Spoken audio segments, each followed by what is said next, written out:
మీకు వచ్చిన పాత్రలు కూడా చాలా మంచి పాత్రలు. ఆ వచ్చిన వాటిల్ని మళ్ళీ మీరు దాన్ని టేక్ ఆఫ్ చేసిన విధానం చాలా బాగుంది.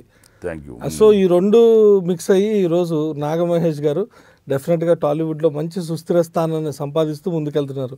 చాలా సంతోషం సార్. ఇదే విధంగా మీరు ముందుకెళ్ళాలి. అండ్ ఇప్పుడు ఫోర్త్ కమింగ్ ప్రాజెక్ట్స్ ఏమున్నాయి సార్? ఇప్పుడు రాబోయే చిత్రాలు ఏమంటే ఇమ్మీడియట్గా రిలీజ్కి ఓదేల రైల్వే స్టేషన్ ఉంది సార్. ఓకే. నెక్స్ట్ సిటీమార్ ఉంది. రెండిట్లో కొంచెం మంచి వేషాలు చేశాను. రెండు సంపత్ నంది గారు కనెక్టెడ్ మూవీ. ఒకటేమో ఆయన డైరెక్షన్లో చేస్తున్నా సిటీమారు, రెండు ఆయన అసోసియేట్గా ఉన్న వ్యక్తి డైరెక్ట్ చేశారు అశోక్ తేజ గారని. ఓకే. ఇది ఓదేల రైల్వే స్టేషన్. దీంట్లోనేమో ఇన్స్పెక్టర్ రోలు ఓదేల, సిటీమారు చాకరవాణి పాత్ర. ఓకే. నెక్స్ట్ వకీల్ సాబ్లో 2 సీన్స్ చేశాను. నెక్స్ట్ శేఖర్ కమ్మ గారి పోలీస్ స్టోరీలో లవ్ స్టోరీలో ఉన్నాను. ఒక ఇన్స్పెక్టర్ వేషం, ఒకటే సీను. నాకు తెలిసి అందరు లక్ గురించి పిక్ చేసుకుని పెట్టుకున్నాను. అదృష్టం. లక్ అంటే నాకు సిగ్గు. లక్ నా లక్ అది, నా వల్ల లక్ కాదు. నాకు వాళ్ళ సినిమాలో నటించే భాగ్యం రావట్లేదు. ఎందుకంటే ఎన్ని హిట్ సినిమాలు అవుతాయి డెఫినెట్గా. ఎందుకంటే వాళ్ళందరూ వాళ్ళ ఒకసారి ఆ సినిమా కథ బాగపోతే పోవచ్చు, కానీ దే ఆర్ నాట్ అన్లక్కీ అని చెప్పలేము. అవును sir, correct. Story is lucky and not lucky. అట్లాగే నా భాగ్యం ఏంటంటే దేవుడు ఇస్తున్న అవకాశం అనుకుంటున్నా. మంచి ఇటు సినిమాలు వాళ్ళు గుర్తురావటం. నేను గద్దలకొండ గణేష్ ఉందండి, ఒకటే సీన్ బ్రహ్మాండంగా అదిరిపోయింది అన్నారు. చాలా మంది నచ్చింది బ్రహ్మాండంగా. అవును.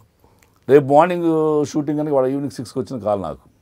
నేను ట్రై చేయలే ఆ సినిమాకి, అంటే నేను వెళ్ళి కలవాల వాళ్ళని. But I received a call from them.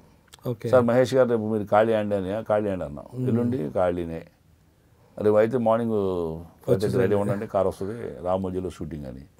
మరి అది చిత్రీకరించే విధానం హరిశంకర్ గారు అద్భుతంగా చూపించారు. ఆయన చిన్న సీన్ అయినా బ్రహ్మాండంగా పలికింది. ఇప్పుడు ఆ సీన్స్ చూసి మరి జాంబిరెడ్డి చూడండి, సోలకి నేను జాంబిరెడ్డి విషయంలో నాకు ఈ ప్రొడక్షన్ హౌస్ తెలియదు అసలు. ప్రశాంత్ వర్మ గారు కూడా తెలియదు నాకు అసలు. ఇది ఆయన పేరు చెప్పినా నేను గుర్తుపట్టాను, ఆయన చేసిన సినిమా చెప్తే తప్ప. అవును సార్, కరెక్ట్.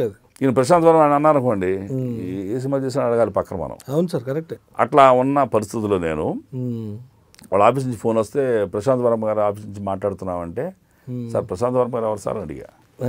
మా అమ్మాయి గారితో నవ్వుకుని ఉంటాడు అవతల కో డైరెక్టర్ గారు. సార్ మీరు చూసారా అన్నాడు. వాయిస్ మారిపోయింది అయింది, ఎక్కేస్తున్నాడు నా మీదకి. ఇంత అమ్మాయి కూడా ఇంట్రెస్ట్లో ఉండే అంటే అన్న ఆ డైరెక్టరు కలికి సినిమా డైరెక్టరు చూస్తాను సార్ అన్న. 3వ సినిమా చేస్తున్నారు, చిన్న వేషం ఉంది వస్తారా అన్నాడు. సార్ చిన్న వేషం కాదు, అక్కడ నిలబడండి అని మూల అన్నా సరే నిలబడితే రెడీగా ఉన్నా. నేను ఆ సినిమా చూసి ఆ డైరెక్టర్కి నేను ఫిదా అయ్యాను, బట్ పేరు మర్చిపోయా, వెరీ సారీ, చెప్పండి డైరెక్టర్ గారికి I want to join in the movie అని చెప్పాను. 1 డే పిలిచారంటే మేకప్ టెస్ట్ చేశారు, సూటబిలిటీ ఉందనుకున్నారు, ఓకే అన్నారు. తర్వాత ఇంకా మళ్ళీ 3 months లోపు పాండమిక్ ఇదైంది. 3 months తర్వాత మళ్ళీ పిలిచి మళ్ళీ గెటప్ అంతా మార్చి తర్వాత ఇంకా ఫెరోషియస్గా తయారు చేసి విగరసం క్రూడులాగా సినిమా ఊరిపెట్టారు.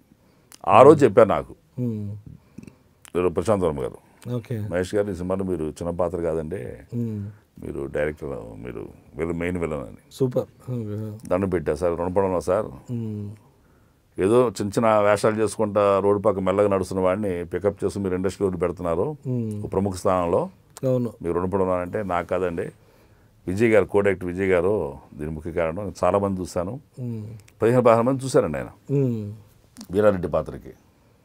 షూటింగ్ జరుగుతుందో పక్కన విలన్ ఫైనలైజ్ అవ్వాలా.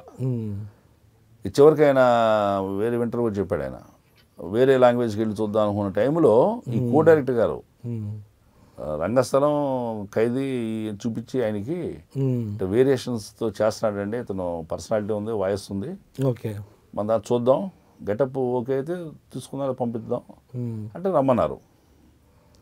అట్లా నేను వెళ్ళటం జరిగింది. ఆ తర్వాత ఆయన అన్నాడు, నాకు ఆ రోజు మీరు వచ్చిన రోజున మీ పర్సనాలిటీ నచ్చిందండి, సూటబిలిటీ ఉందనుకున్నాను, మీ యాటిట్యూడ్ నచ్చింది అన్నాడు. సూపర్, ఫస్ట్ కాంప్లిమెంట్ అనిపించింది నాకు. సూపర్. ఒక డే జస్ట్ ఒక 10 నిమిషాలు అని చూస్తుంటాడు ఆయన. మరి ఏం యాటిట్యూడ్ అంటే 1.5 hours 2 hours మేకప్ వేసి సెటప్ అంతా ఉంది, మరి దానిలో ఏం యాటిట్యూడ్ బాగా నచ్చిందో తెలియదు కానీ ప్రశాంత్ వర్మ గారికి మీ యాటిట్యూడ్ కూడా నచ్చింది సార్ నాకు అన్నాడు. థ్యాంక్స్ సార్ అన్నాం. అది గొప్ప సక్సెస్ అయింది, మంచి పేరు వచ్చింది నాకు నా పాత్రకి. బోయపాటి గారి దానిలో కూడా మీరు చేస్తున్నారు. అవునండి. బోయపాటి గారి అంటే ఇక చేసిన సినిమాలన్నీ ఇట్లే ఇక మనం రాసుకోవచ్చు అనుకుంటా పేపర్ మీద. రాసుకోవచ్చు. సో అది బోయపాటి కూడా- గారి దానిలో ఏ అది కూడా విధంగా పెద్ద ఉంది హిట్ సార్ రోలు? అవుతుంది. దాంట్లో కూడా ముందు బాలయ్య బాబు గారికి కొంచెం యాంటీగా ఉండే పాత్ర ఉంటుంది, ఓకే తర్వాత ఆయన సపోర్టింగ్గా మారే పాత్ర అది. ఓకే ఇంకా తీయాల్సిన వర్క్ ఓకే అలాగా ఆయనతో పాటు ట్రావెల్ చేసే పాత్ర అండి. ముఖ్యాంశుడికి ఇక్కడ గోవింద్ పాత్ర ఎలాంటిదో అక్కడ రాయప్ప పాత్ర అటువంటిది. సార్ మొత్తానికి మనం చూస్తే మీ జర్నీలో ఉమ్. అంటే మొత్తం అసలు ఏమనిపిస్తుందంటే కళ్ళ ముందు ఫ్యూచర్ తెలుస్తుంది క్లియర్గా. ఉమ్. సో వెరీ సూన్ మిమ్మల్ని మేము చాలా పెద్దగా చూడబోతున్నాం అన్ని ఖచ్చితంగా సినిమాల్లో. చూడబోతారు. అంటే చాలా గొప్ప విషయం ఏంటంటే మీరు మన తెలుగు వారు అవటం చాలా గొప్ప విషయం సార్. Thank you. ఎందుకంటే ఇలాంటి మూవీస్లో వైవిధ్యమైన నటనతో డెఫినెట్గా అందరినీ ఆకట్టుకుంటూ ముందుకెళ్తున్నారు. సో అసలు మీకంటూ ఏమైనా డ్రీమ్ రోల్ ఉందా సార్? ఇంకా డ్రీమ్ రోల్ అంటే ఏమి పెట్టుకోలేదండి. Okay. ఏది వస్తుంది దాన్ని ఒక పౌరాణిక సినిమాలు లాంటివి అలాంటి వేషాలు ఇష్టమా? పౌరాణికం చేయాలని ఉంది, ఖచ్చితంగా చేస్తాను కూడా. సినిమాలు వస్తే ఖచ్చితంగా నాకు వస్తుంది. మ్మ్. ఎందుకంటే నా పర్సనాలిటీకి ఒక మంచి వేషం వస్తుంది నా దగ్గరికి, ఆ నమ్మకం ఉంది. మ్మ్. ఆ డైలాగ్ మోడ్యులేషన్ అలా చేసి అది కూడా మెప్పించాలి, పౌరాణిక కూడా మెప్పించాలి Okay. అన్న ఇది ఇంట్రెస్ట్ అయితే ఉంది. ఫలానా పాత్ర చేయాలి, గొప్ప చేయాలని ఇంకా అంత టార్గెట్ పెట్టుకున్నంత వయసు కాదు ఇంకా. అవునవును అవును కరెక్ట్. ఆర్టిస్ట్గా నేను చైల్డ్ ఆర్టిస్ట్ అండి. వయసులో పెద్దవాడేమో కానీ ఆర్టిస్ట్గా చైల్డ్ ఆర్టిస్ట్ని. ఓకే 3 ఏళ్ల నాటకాన అది.